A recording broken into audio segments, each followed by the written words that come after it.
7 പകലും 7 രാത്രിയും നീണ്ടുനിന്ന കൊടും പീഡനങ്ങൾക്ക് ശേഷം അവരെനിക്ക് ശബ്ദം തിരിച്ചു തന്നു.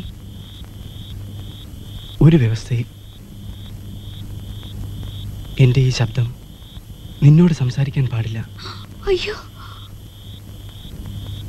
പക്ഷേ നിന്നോട് സംസാരിച്ചില്ലെങ്കിൽ എനിക്ക് ശബ്ദം എന്തിന്?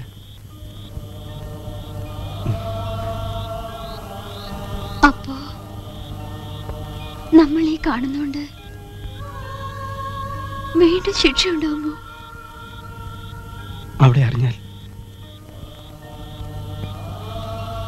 ഇനി ശിക്ഷ വന്നാൽ അത് വരുന്നത് ദേവേന്ദ്രന്റെ കൊട്ടാരത്തിൽ നിന്നായിരിക്കും. എന്തിനായിരുന്നു ശിക്ഷകൾ? എന്ത് തെറ്റിന്? തെറ്റുകൾ തെറ്റുകൾ അവർ പറയുമ്പോൾ